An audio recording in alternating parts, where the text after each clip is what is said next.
we're checking some lesson 22 practice problems in unit 3. Numbers 1, 2, and 3 are the only ones we asked you to do.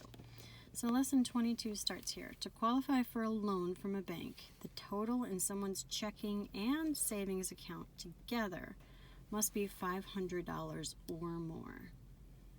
So we're trying to think about this. It could equal 500 because we have a 500 must be equal to it or more, so it can be equal. So that's some keys to us about what we're going to be looking for.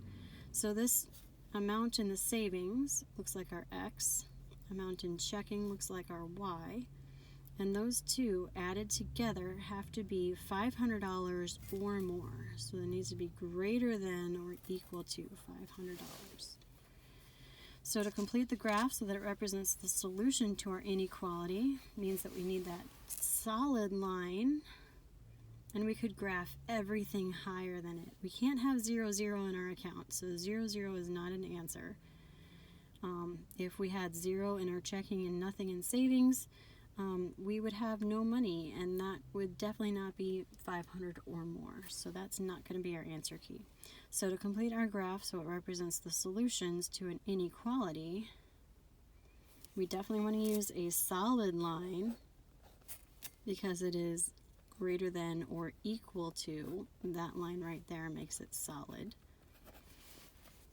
because it can be equal to it, and anything above. So we're going to shade in everything greater than that line.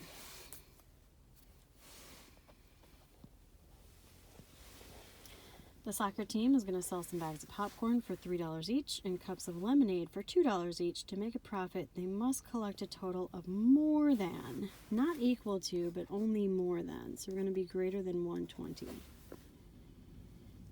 This tells me I want to use a dashed line. So an inequality represents the number of bags of popcorn sold, P. Popcorn gets them $3 each of popcorn. And the number of cups of lemonade sold, C. Those are going for $2 each. And they have to make that amount sold be more than 120. There is our inequality to represent that situation.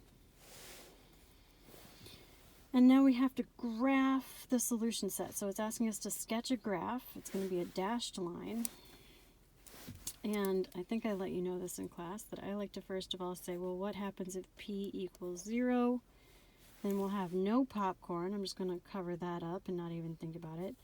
And so now I have 2 times something to get to 120.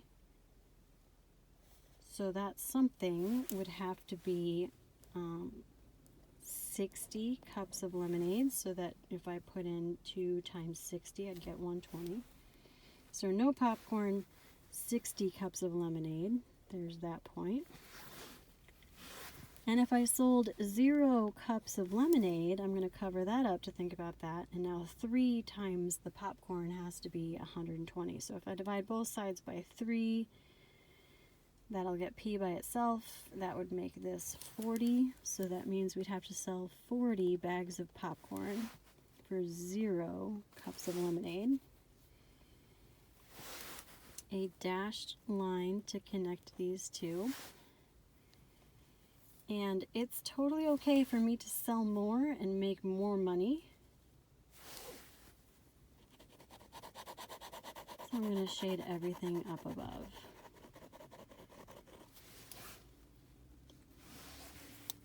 So explain how we could check if the boundary is included or excluded from the solution region. We could tell because we made it a dashed line, or we could take something on the line and plug it in and see if it made it true.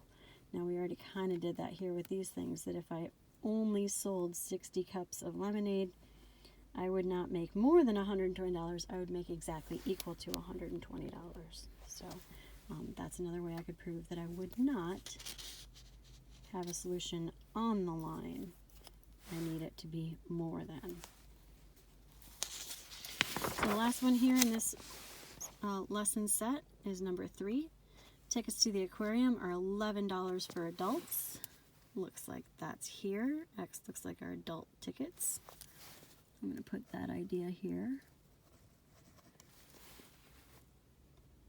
$6 for children. That Y is going to be our kids' tickets, so that's for every children. An after-school program has a budget of $200 for a trip to the aquarium. So looks like we have the boundary line in each graph represents the equation that we have here. We want to know which one represents the cost constraint. So we have to ask ourselves, first of all, is it okay if they spend $200?